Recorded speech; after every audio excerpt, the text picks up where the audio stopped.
Bienvenue de nouveau sur ma chaîne Forex Focus et aujourd'hui nous allons parler du deuxième module de la formation Forex. Dans cette partie, nous allons commencer à entrer dans le cœur du trading. Vous allez comprendre les concepts qui permettent aux traders de lire le marché et comprendre les mouvements des prix. Si vous êtes sérieux à propos du trading, ce module est indispensable. Alors commençons tout de suite. Vous pouvez le voir sur notre écran, nous avons les bases et les terminologies.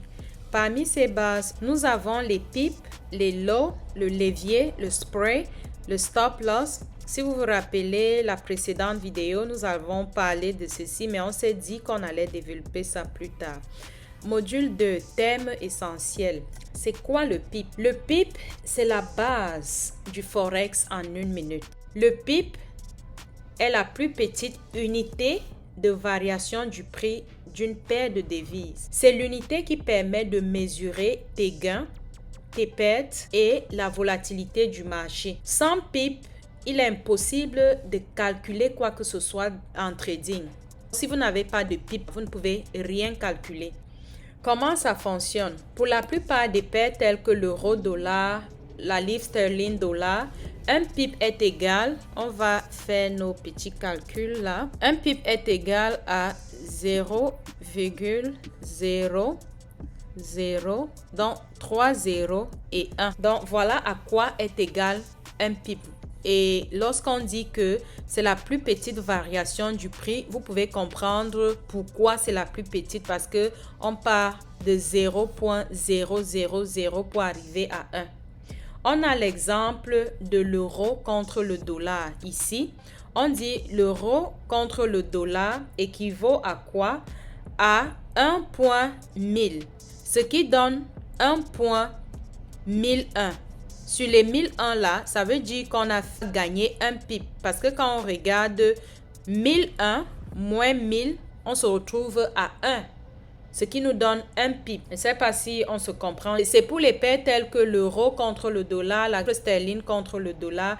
Maintenant, pour les paires qui ont le yen japonais, qui va s'écrire comme ça, le JPY. Pour des paires comme ceci, le pip ne sera pas calculé comme les autres paires. Avec le yen japonais sera égal à quoi? Supposons que c'est un pip ici, ou bien un pip sera égal à 0,01. En ce qui concerne le yen japonais, voilà comment on va calculer ça. Supposons que vous avez la paire dollar yen japonais. Donc, si on a par exemple le dollar yen japonais qui équivaut à, disons, 150, disons 20, ça c'est pour le dollar japonais, et supposons qu'il y a eu un mouvement sur le marché, que cette paire-ci était à 150.20, ce qui fait que il y a eu mouvement et cette paire va aller au bout de quelques secondes ou quelques minutes, cette paire va aller à 150.22. Cela veut dire qu'on a eu combien de pips ici? Calcul mental, on est parti de 120 à 122. Le 150 est toujours là. Donc, de 120 à 122, ça nous fait 2 pips qu'on a fait ici. Donc, ici, avec le yen japonais, on se retrouve avec 2 pips. Je vais revenir sur l'exemple d'en haut. Supposons que l'euro-dollar nous donnait, disons même 30. Au bout de 10 minutes, voici ce qui s'est passé. Cela veut dire qu'on a fait un gain de combien de pips ici? Ça veut tout simplement dire qu'on a un gain de 30 pips. On a fait 30 pips ici. La même chose va se passer avec le contraire. Genre, on a un point. Donc, on a fait un profit de 30. Pourquoi le PIP est important? Le PIP est important parce que il te permet de calculer la valeur de ton trade. Dans tous les trades que vous allez placer, c'est grâce au PIP que vous allez calculer ce que vous allez gagner, ce qui va les gains ou les pertes que vous allez faire. C'est pour ça que vous devez connaître comment calculer le PIP. Donc, on dit que l'importance du PIP, c'est à calculer la valeur de ton trade. Définir ton stop loss et ton take profit, c'est des choses qu'on va voir par la suite. C'est quoi le stop loss et c'est quoi le take profit? Mesurer ta performance. Exemple, si tu as plus de 50 pips par semaine, donc ça te permet de savoir cette semaine combien de pips j'ai gagné. 50 pips, 100 pips, combien de pips tu as gagné pour la semaine. Et par la suite, ça te sert à comparer les mouvements entre les différentes paires. Vous allez mieux comprendre ça, comment on compare les mouvements entre les différentes paires. PIP, en un mot, c'est la langue du Forex. Et pour conclure ce que c'est que le PIP, on va dire le PIP, c'est la plus petite variation du prix qui est de 0,0 pour la plupart des paires. Et puis maintenant, 0,01 pour les paires en yen japonais. Le PIP est indispensable pour le calcul des gains. Donc, j'espère que jusqu'ici, avec le PIP, on s'est compris.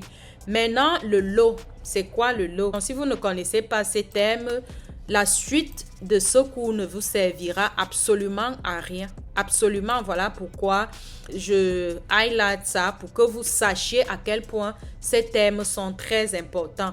Maintenant, on va passer au lot. C'est quoi le lot? Le lot en Forex est simplement l'unité standard qui détermine la taille de ta position. C'est la base pour calculer ton risque, la valeur du PIP. Vous voyez que plus on va évoluer, plus tous ces termes-ci vont se suivre. L'un ne peut pas fonctionner sans l'autre. Donc, tous ces termes-ci ont besoin de se suivre. Donc, comme on dit, c'est la base pour calculer ton risque, la valeur du PIP et ton exposition sur le marché. Donc, un lot représente, vous pouvez noter ceci, un lot, je ne peux pas tout écrire, je suis désolée, je ne peux vraiment pas tout écrire. Un lot représente une quantité fixe de la devise de base. Vous vous rappelez de la devise de base? On a parlé de la devise de base et ça revient ici.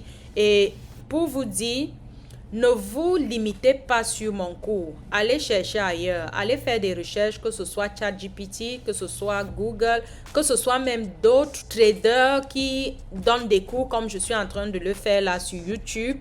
Allez visiter leur chaîne, allez regarder. Je peux vous présenter des choses ici que certains ne pourront pas comprendre et ailleurs, ça peut vous aider. Donc, ne vous limitez pas à mon cours. Et comme je disais tantôt, le lot représente une quantité fixe de la devise de base dans une paire de devises. Selon les sources professionnelles, un lot standard équivaut à 1000 unités de la devise de base. Je vais m'expliquer. Ici, nous avons les différents types de lots.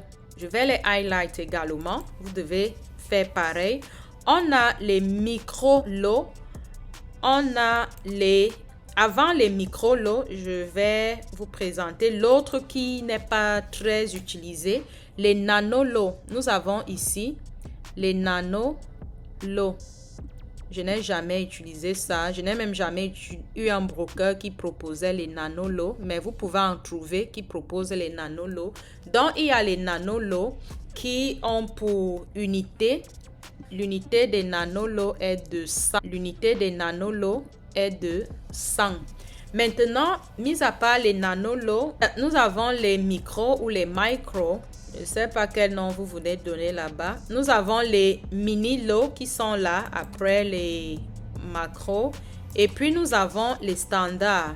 On va définir chacun d'entre eux. Les mini-lots, étant donné que le nombre d'unités est de 100, à combien est le nombre d'unités des micros? Le nombre d'unités des mini-lots est égal à combien? Si ce n'est 100, ça sera combien? Ça sera 1000. Oh, désolé, je suis sur autre chose. Bref, on continue ici. Donc, le nombre d'unités des mini-lots est égal à combien? Ça sera 1000. On est là à 1000 pour les micros. Et n'oubliez pas, on dit les débutants, il faut utiliser les micros. Je vais revenir là-dessus. Maintenant, les mini-lots. Les mini-lots. Leur nombre d'unités est égal à 10 000 pour les mini-lots. Et les standards, est-ce que quelqu'un a une idée de combien seront les standards? Les standards seront leur nombre d'unités. On va mettre ici NU. Nombre d'unités, NU. Donc, le nombre d'unités des standards serait de, j'espère que quelqu'un a imaginé et a trouvé 100 000. 100 000, le nombre d'unités pour les standards. Et qu'est-ce que chacun d'entre eux représente? Par exemple, qui utilise les nanolots? Les nanolots, c'est pour des très petits comptes, excessivement très petits comptes, dont les gens qui testent les stratégies, c'est eux qui doivent utiliser les nanolots. Maintenant, les micro-lots sont utilisés par qui? Les micro-lots sont utilisés par les débutants, les traders débutants que vous êtes, donc avec des personnes qui ont des petits comptes et qui sont des scalpers prudents. On va voir par la suite ce que veut dire scalper prudent. Ça, c'est pour les micro-lots. Maintenant, les mini-lots, c'est pour des traders intermédiaires qui ont la gestion du risque plus flexible. C'est eux qui vont utiliser les mini-lots là, les traders intermédiaires. Maintenant, les standards, c'est pour qui? Les standards, c'est pour les traders expérimentés. Retenez bien, si vous n'êtes pas expérimenté, n'osez même pas. Déjà, même, il faut avoir un certain montant dans votre compte pour utiliser les standards. Donc, il faut être expérimenté pour utiliser les standards. Et on dit c'est pour des traders expérimentés avec des comptes plus capitalisés. Donc, j'espère que jusque-là, on se comprend. On va prendre quelques exemples pour mieux comprendre ce concept-là. Revenons par exemple ici. Si tu achètes l'euro contre le dollar, tu fais un achat ici de l'euro contre le dollar, qu'est-ce qui va se passer? Si là, tu utilises ce standard pour acheter ceci, ça veut dire que tu vas contrôler 100 000 euros. Et la valeur du PIB, vous vous rappelez de comment on a calculé le PIB? On s'est dit en achetant l'euro contre le dollar, si quand tu achètes, le prix est à 1.1000 et qu'au bout de quelques temps, le prix va à 1.1001, tu as un PIB de plus. Ça veut dire quoi? Ce PIB de plus que tu as ici là, ce PIB, en utilisant le standard lot, tu auras un bénéfice de 10 $. Donc, un PIB avec le standard est égal à 10 $. J'espère que vous comprenez. Donc, en utilisant le standard, le PIB sera égal à 10 $. Maintenant, en utilisant le mini qui est là, en utilisant le mini avec le même scénario ici, on est parti de 1000 à 1001. Un PIB ici, si tu utilises le mini qui est là, ça sera égal à quoi? Donc, tu vas l'acheter à 0.10. Ce qui va te donner, un PIB va te donner 1 $. Un PIB sera égal à 1 $. Maintenant, le micro, ou plutôt le micro là. Le micro, si tu as un PIB, par exemple, on revient sur notre exemple de 1000 à 1001, un PIB avec le micro sera égal à quoi? Tu vas utiliser le 0.01 pour placer ton trade. Et cela, si tu fais un PIB, ça va te donner un cent qui est inférieur à 1 $. Donc, tu auras un cent en utilisant un micro, ou plutôt un micro. Je ne sais pas si on se comprend.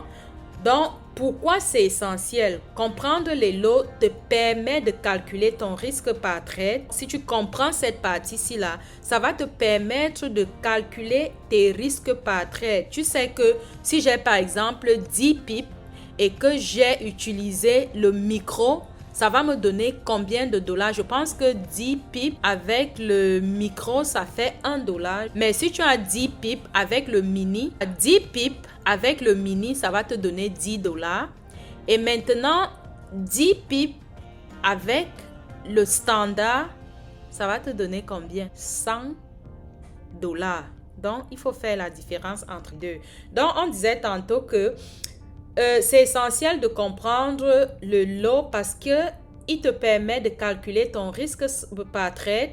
Il te permet d'ajuster ton money management. Vous vous rappelez, avant, on a parlé du money management.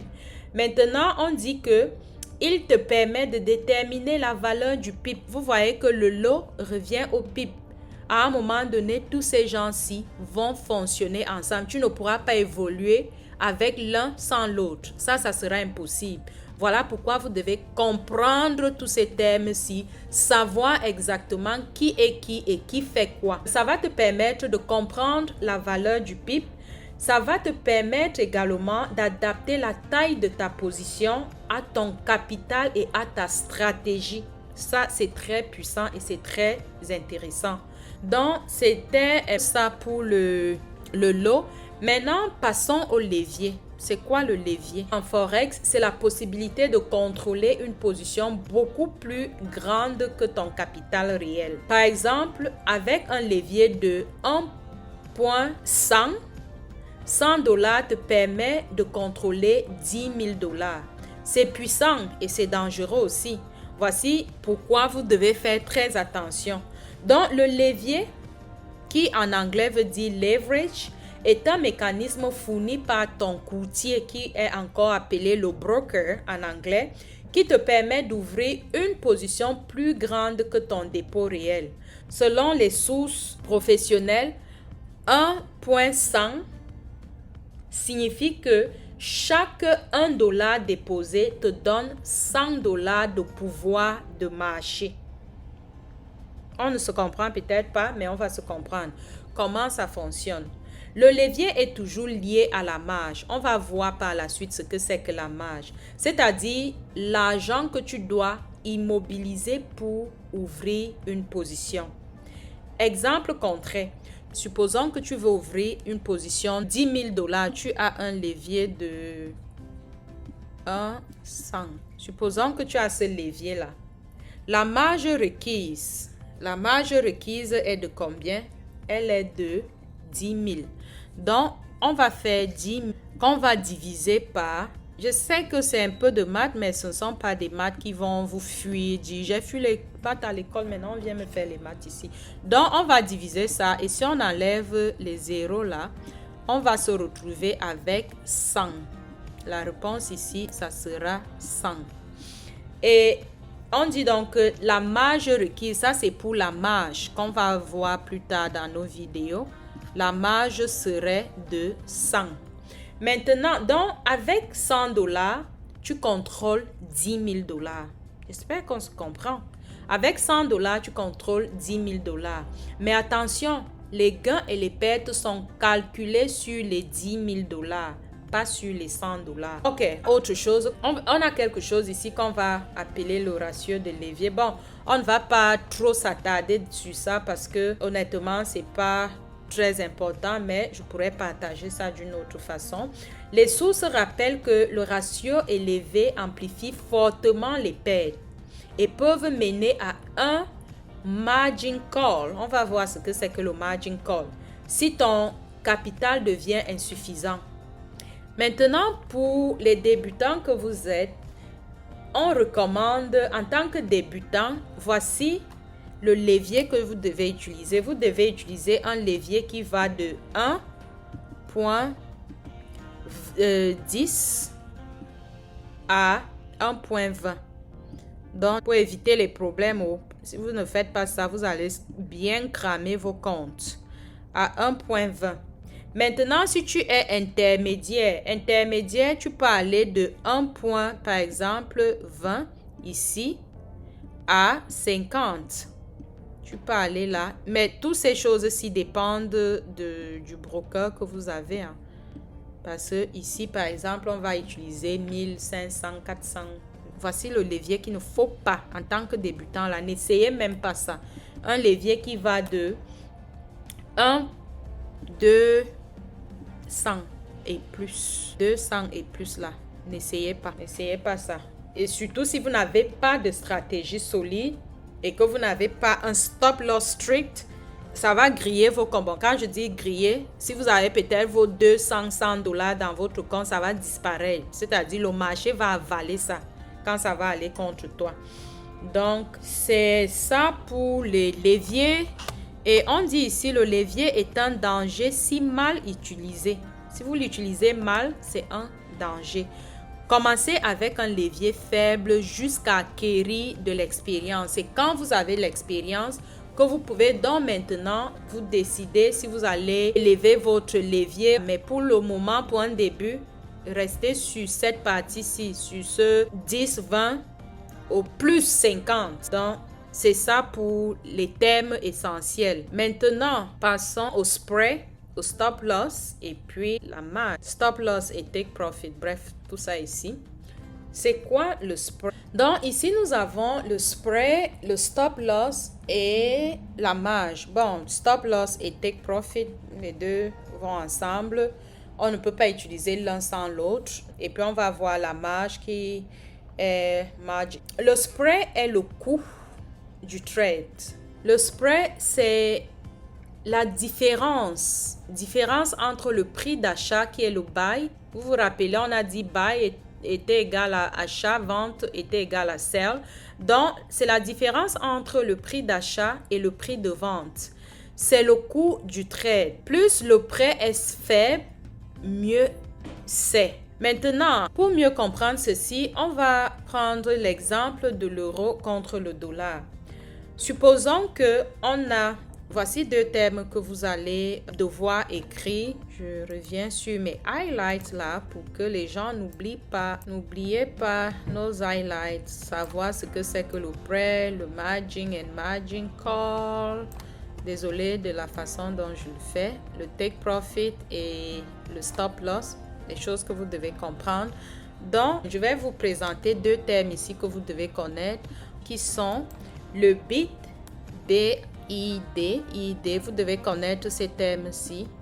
Tout ça n'est pas difficile. Vous allez voir qu'à la fin de ce cours, tout ça sera tellement facile. B-I-D et puis axe. Ah, ça c'est en anglais. Nous avons le bid, c'est quoi? Et le axe, c'est quoi? Le bid, en fait, c'est le prix acheteur. Donc, achat, ici. Achat. Vous vous rappelez, on a parlé de l'achat, vente, buy, achat. Ça, c'est l'achat. Et puis maintenant, le axe, ici, c'est S. Hein, pour ceux qui ne voient pas bien, c'est S. Et ici, on a la vente. On a la vente ici. Donc, on a le bid et le axe qui sont l'achat et la vente. En prenant notre exemple, on va se dire l'euro contre le dollar. Supposons que le prix d'achat au départ était de 1. On a la 4,0. Et puis maintenant, ça c'est le B qui est le bid ou bien le A qui est l'achat. Et puis maintenant, le A ici sera égal à quoi? À quoi sera égal notre A ici? Notre A ici sera peut-être à 1 point, supposons 2. Notre spread ici sera de combien? C'est un peu comme quand on calculait le PIB, sauf que les deux sont différents. C'est pas la même chose. Le PIB et le spread, c'est pas les mêmes gens. Donc, ici, on aura une différence de 0,2. Ce n'est pas 2. Donc, quand on regarde notre spread que je vais écrire ici en S, serait égal à 2 PIB. C'est là où le PIB revient. C'est comme ça qu'on va retrouver le PIB. Le PIB qu'on a vu au début. La différence entre les deux-ci. En spread, ça sera égal à 0,2 PIB. Tu commences donc ton trade à moins 0,2 PIB. Car tu dois d'abord couvrir ce coût avant d'être en profit. Donc, quand tu places les trades là, vous allez constater ça que quand tu place peut-être un trade, tu te dis j'achète maintenant la livre sterling contre le dollar. Dès que tu appuies sur le bouton achat ou vente là, tu vas voir que ton trade va directement aller au rouge. Directement. Et on te dit que le prix qui va au rouge là, c'est pour couvrir le coût avant que ton trade ne prenne le profit. Donc, c'est ça qu'on va appeler le spread. Et maintenant, pourquoi c'est important? Plus le spread est faible, plus tes entrées sont précises. Donc, ne cherchez pas les spreads qui sont élevés. Comme je disais, on a le B et le A, le bid et le axe. La différence entre les deux, c'est ça qu'on va appeler le spread. Est-ce qu'on se compare, qu'on se comprend? Le spread s'élargit pendant les news. Les news, vous vous rappelez sur la première vidéo, on a parlé des news sur les changements de session. Vous vous rappelez la session de Sydney, New York, Londres, Tokyo. Et puis maintenant, il y a les périodes de faible liquidité. La liquidité n'est pas toujours élevée. Il y a des moments où la liquidité est faible. C'est là où le spread est important. Passons au stop loss. On dit le stop loss, c'est la limite de la perte. Et le take profit, c'est la sécurité du gain. Pourquoi protéger son capital? Quand on va entrer dans le graphique, vous allez mieux comprendre tous ces termes-ci. Mais je vais faire un saut rapide sur le graphique pour vous montrer quelque chose. On est ici sur le graphique. Voici comment le graphique se présente. On va arriver sur cette partie-ci. Je vais vous expliquer tout ça. Donc, pour placer ton trade, supposons que tu as fait un achat ici. Ici, on a la livre sterling contre le dollar américain. Quand tu fais ton achat, tu te décides peut-être que tu vois le prix qui était à ce niveau-ci là. Tu te dis que tu vas prendre ton take profit qu'on va voir dans les détails tout à l'heure là. Ton take profit, tu vas le prendre ici. Et ton stop loss, tu vas mettre ton stop loss en fonction du passé. Il y a eu quoi dans le passé? Tu reviens ici là. C'est là où tu vas mettre ton stop loss. Ça veut dire que tu vas entrer dans le marché ici. Quand tu entres ici, tu mets ton stop loss ici, et quand on regarde ça, ton stop loss sera à combien de pips? Je pense que c'est dans les 177 pips. Et quel sera ton gain? Ton gain qui est le take profit, ça sera de 287 pips ici. J'espère que vous voyez bien. 287 pips, et le stop loss sera de 177. Vous voyez la différence qui a de couleur qui se présente là. Ceci veut dire tu es entré ici, à quelque part ici, et tu as pris ton profit ici, et si le marché allait contre ton analyse, tu allais perdre ce montant là. Donc retournons sur notre cours. Donc voilà un peu ce qui se passe avec le stop loss et le take profit.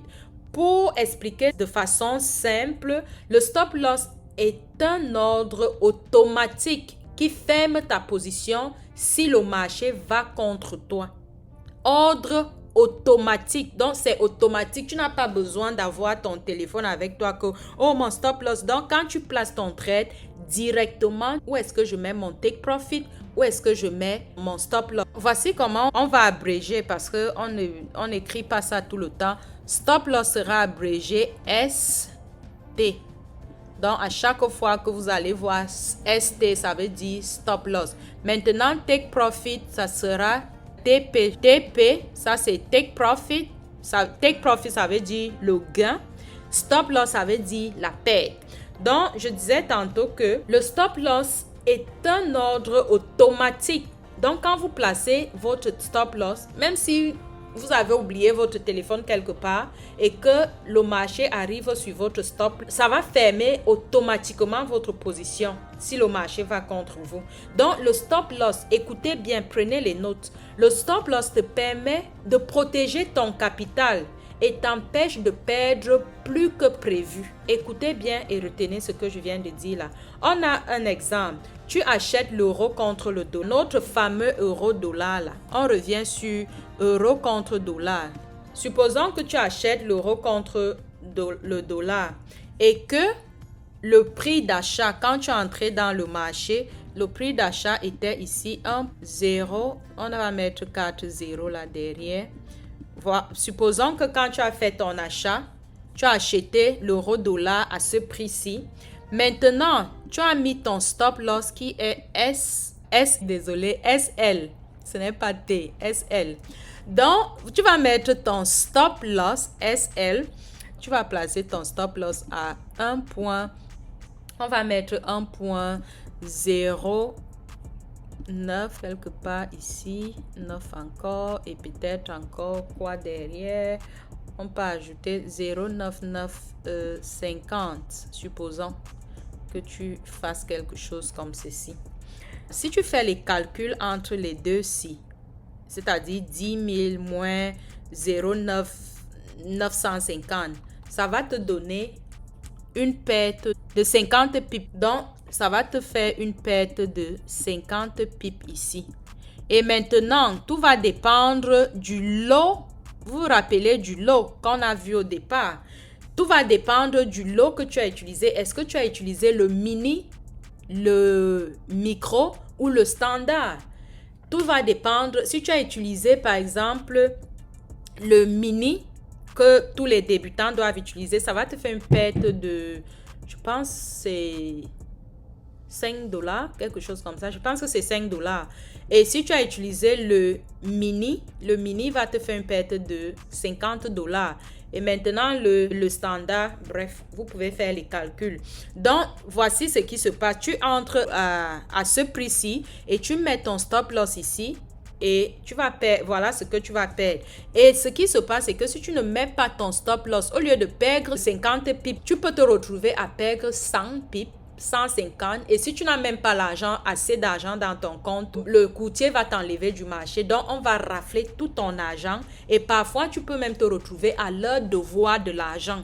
Voilà pourquoi le stop loss est très important et capital dans le trading forex. Non, pourquoi c'est vital? Le stop loss t'empêche les pertes émotionnelles. Il te force à respecter ton risque par trade qui est de 1%. On va parler de l'autre ci là par la suite. Il faut toujours risquer 1% de ton capital. 1%. Tu as $100 dans ton compte. Risque 1%. Certains vont te dire risquer 2. Il faut même aller à 2. Je suis même d'accord qu'on risque 2%. C'est possible parce que 1% là même parfois, ça décourage. Ça dépend aussi de la valeur de ton compte. Donc, il faut risquer par exemple 1% de ton capital. Donc, le stop loss également te protège ton compte pendant les mouvements violents. Les mouvements violents, c'est les mouvements comme on a parlé précédemment de la session de Londres et de la session de New York. Quand les deux là, pendant les 3 heures de temps là, entre New York et Londres, si tu n'as pas mis le stop loss, ils vont prendre ton argent et te chasser du marché. Bon, chasser, c'est juste pour parler. On a fini avec le stop loss. C'est quoi le take profit? Parlons du take profit. Profit, on va abréger ça T. Le take profit maintenant, on te dit ça sécurise le gain. Donc, le take profit ferme automatiquement comme le stop loss. Les deux ferment ou plutôt t'enlèvent du marché de façon automatique. Tu n'as pas besoin d'avoir ton téléphone entre tes mains. Tu peux même être endormi si tu es, je ne sais pas, swing trader. Genre, on va voir ce que veut dire swing trader. Tu peux ne pas avoir ton téléphone. Peut-être tu l'as oublié quelque part et que tu avais placé des trades. Si tu as mis ton stop loss et ton take profit, dès que le prix arrive au numéro que tu as mis, ça ferme ton trade automatiquement. Donc, on dit que le take profit ferme automatiquement ta position quand ton objectif est atteint. Il sécurise ton gain sans que tu aies besoin de surveiller le marché. On va prendre un autre exemple. Supposons qu'on est entré dans le marché ici, à ce prix-ci. Maintenant, on se dit, je vais laisser mon trade là fonctionner et je vais mettre mon TP. Mon take profit, je vais mettre mon TP à combien? On va mettre notre TP à, supposons on met notre TP à 1.10 et puis ça. Supposons qu'on met notre TP ici là.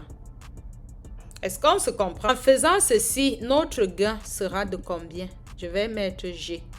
Notre gain ici sera de combien?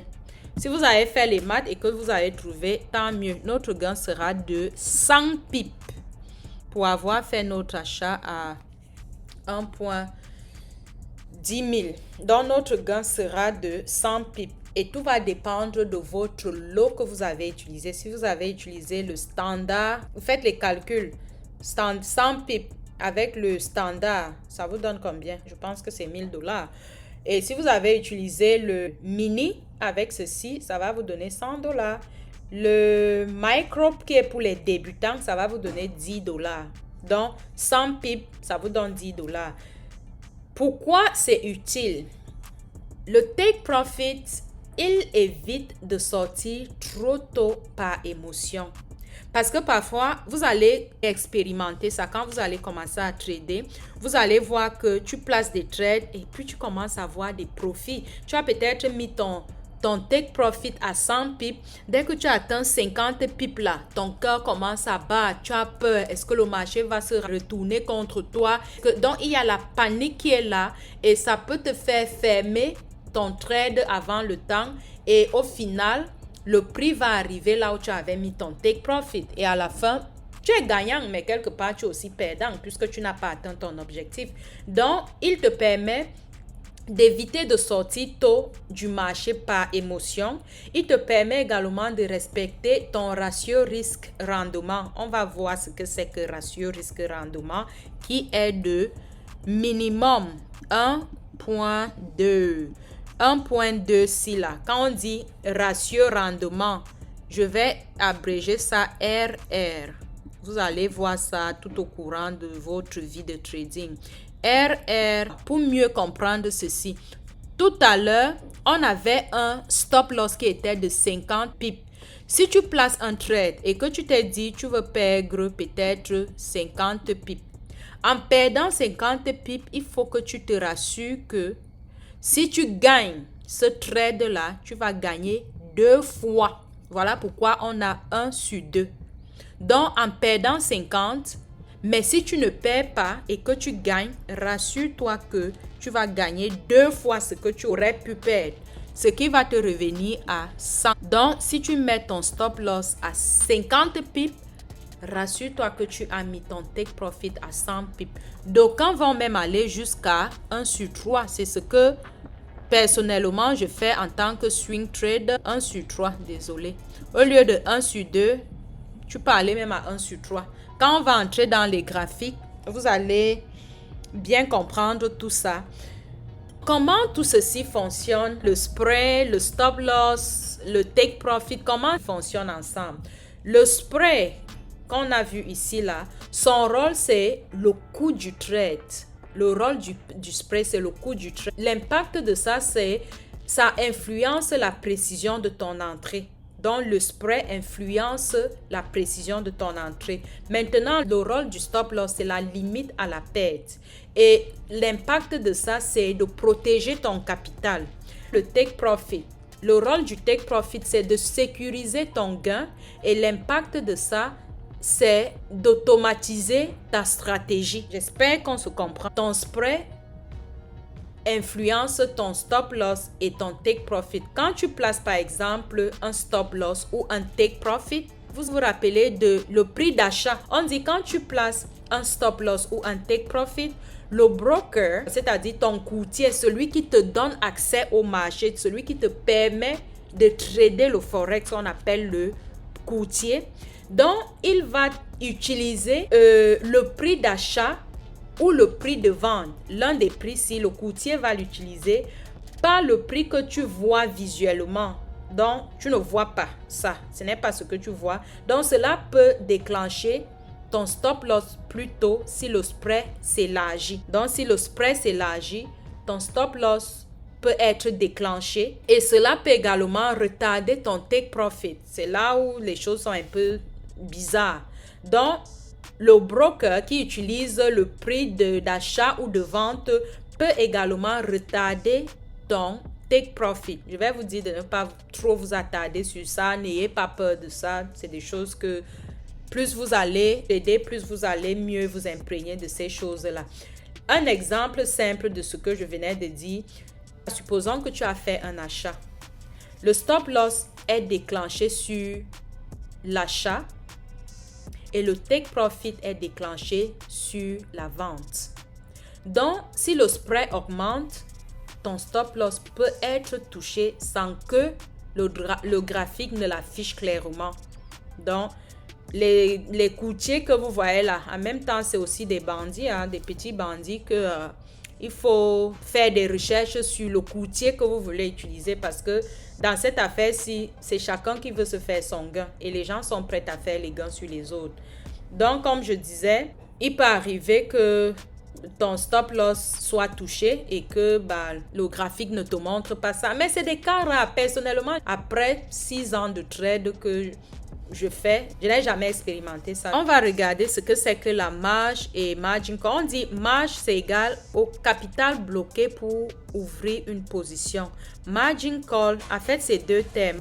Margin call, c'est le risque de fermeture automatique. Mauvaise gestion égale perte. Retenez ces termes-ci, très important. On a parlé de mauvaise gestion plus tôt si j'ai bonne mémoire et on parlait de perte rapide. Donc, on dit que la marge, c'est l'argent que ton broker immobilise pour te permettre d'ouvrir une position avec levier. Vous vous rappelez du levier? J'espère que vous vous rappelez. C'est un dépôt de garantie, pas un coût. C'est un dépôt de garantie, pas un coût.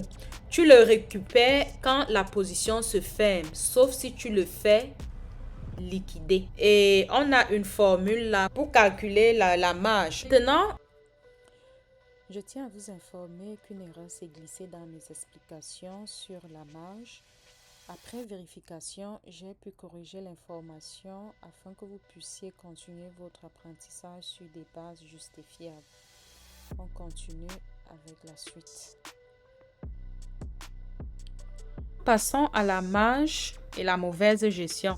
Ici, on nous dit que la marge, c'est le capital bloqué pour ouvrir une position. Le margin call, c'est le risque de fermeture automatique et la mauvaise gestion, c'est la perte rapide. On va voir les détails de chaque terme ici. La marge, c'est l'argent que ton broker bloque pour te permettre d'ouvrir une position avec le levier. Vous vous rappelez du levier. Ce n'est pas un coût, c'est un dépôt de garantie. On va prendre un exemple pour mieux comprendre ceci. Prenons la livre sterling et tu veux ouvrir une position de 10 000 unités. Avec un levier, notre levier sera égal à combien? On va mettre L. Le levier sera égal à 1,50. Vous vous rappelez, on a dit pour débutants, on ne veut pas les leviers très élevés. Donc, votre levier sera égal à 1,50. Maintenant, le courtier va bloquer $200 pour que tu ouvres cette position de marge. On va mettre ici marge. Tu récupères cette marge quand tu fermes ton trade, sauf si tu te fais liquider. Si tu te fais liquider, tu perds tout. Tu perds ce que tu aurais déposé. La marge détermine combien de positions tu peux ouvrir et à quel point tu t'exposes. Et il faut également noter ici que plus tu utilises le levier, plus tu es exposé au risque. Donc, faites attention avec ce levier s'il ne l'utilisez pas n'importe comment. Beaucoup de débutants pensent, je peux ouvrir plein de trades avec peu d'argent. Erreur, tu ne peux pas. En réalité, tu te rapproches du danger en le faisant. Maintenant, le margin, c'est quoi le margin call qui est là? Le margin call, c'est l'avertissement que ton compte est en danger. Donc, quand votre compte est en danger, vous allez vous retrouver au rouge. Votre compte se retrouve au rouge. Cela veut dire que votre compte est en danger et c'est ça qu'on appelle le margin call. Ça arrive quand ton capital devient trop faible. Si ton capital devient trop faible, ça veut dire que tu es au margin call. Et par rapport à tes positions qui sont ouvertes, donc il y a deux scénarios avec le margin call. Ton capital devient trop faible. On va parler du margin level, qui est le niveau de marge. C'est l'indicateur clé surveillé par ton broker. Donc, ton broker surveille ton margin level. Margin level, là, on peut écrire ça. De toute façon, tout ceci.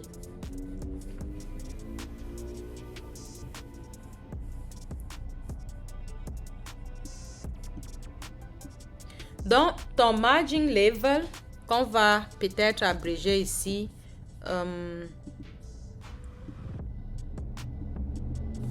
margin level, ça sera ML. ML là sera égal à quoi chez ton broker? Ton broker va faire l'equity. Equity, je n'ai mieux quoi. Donc, Le margin level, qui est le niveau de marge, c'est l'indicateur clé surveillé par ton broker. Donc, le margin level est égal à l'équité divisé par la marge utilisée. J'ai mis la MU, c'est la marge utilisée fois 100. On va faire une interprétation ici. Donc, ce qu'on a là, nous allons faire une petite interprétation pour que vous puissiez comprendre. Supposons que vous êtes supérieur à 100%. Cela veut dire quoi?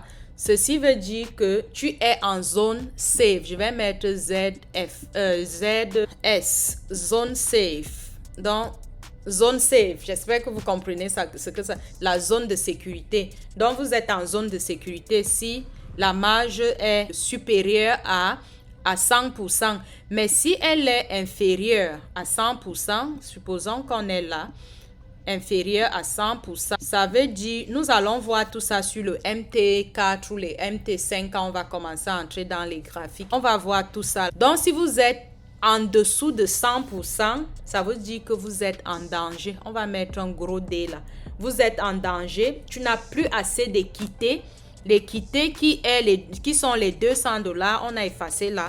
Qui sont les $200 que le broker a. Vous vous rappelez, on s'est dit que le broker va sécuriser ou plutôt immobiliser un certain montant pour te permettre de crédit.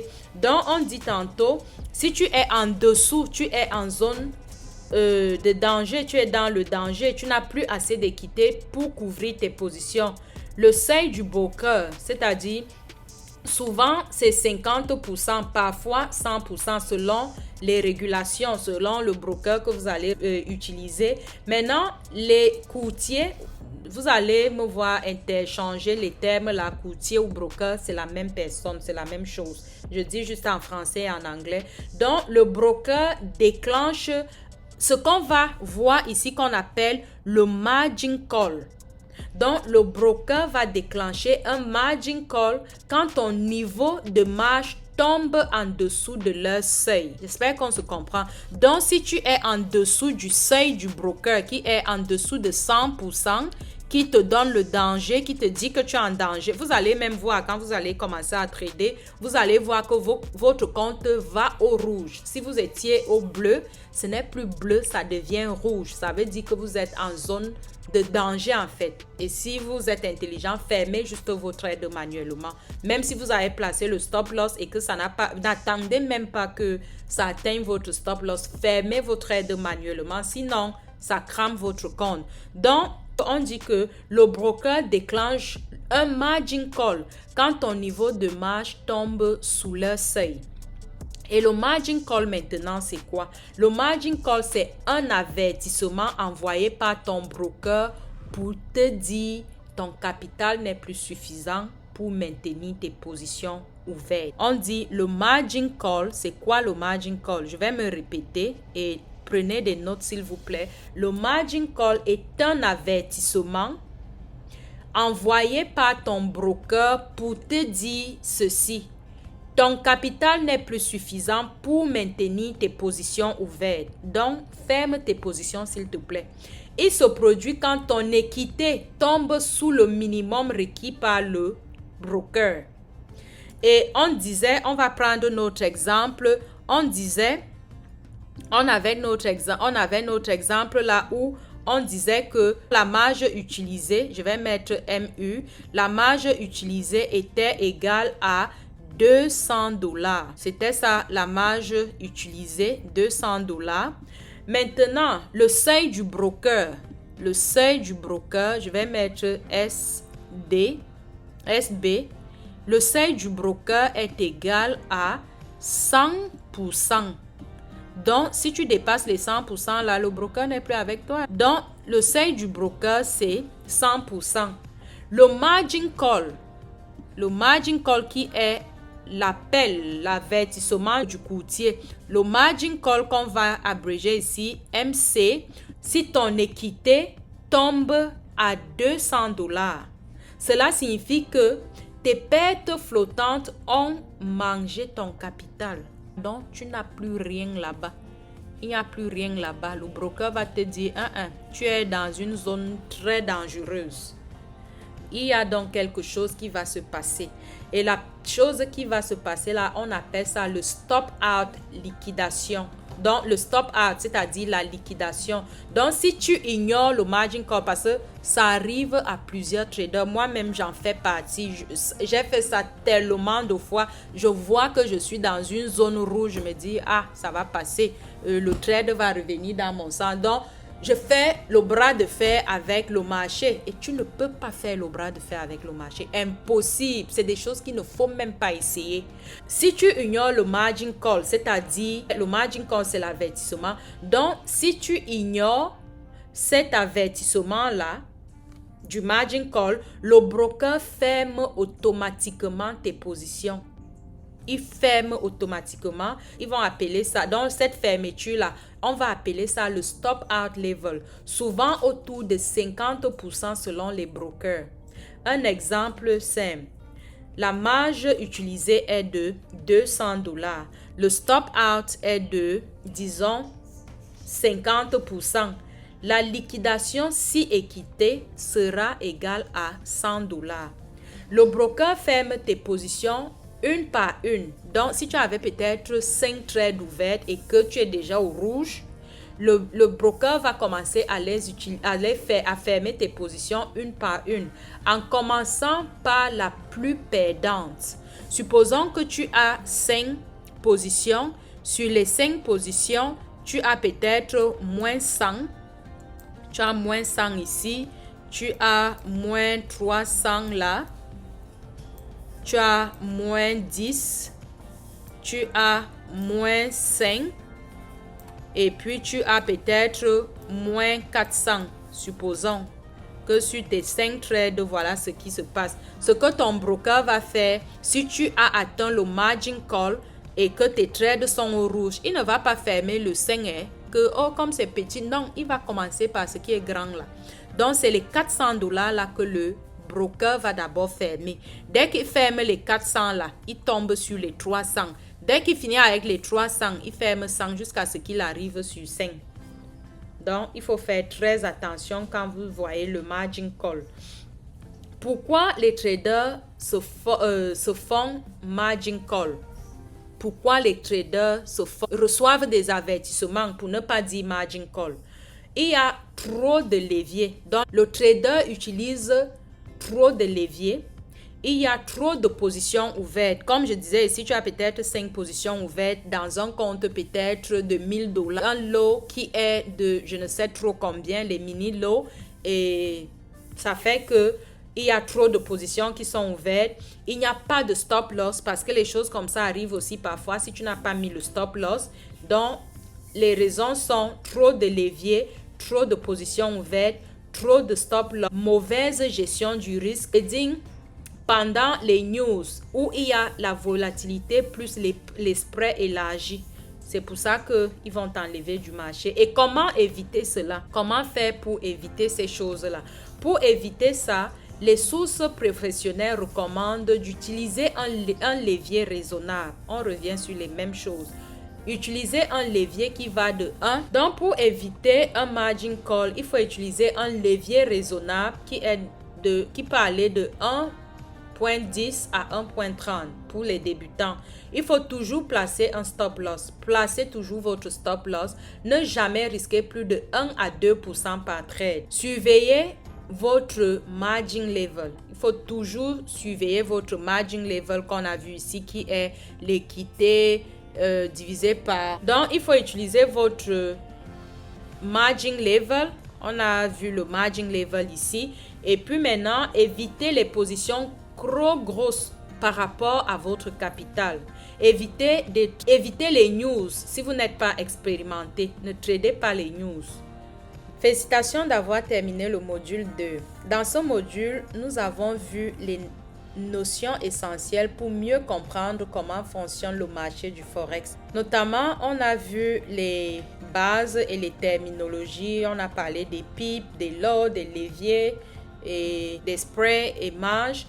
Ces concepts sont fondamentaux car ils vous permettent de comprendre comment les ordres d'achat et de vente sont exécutés sur le marché.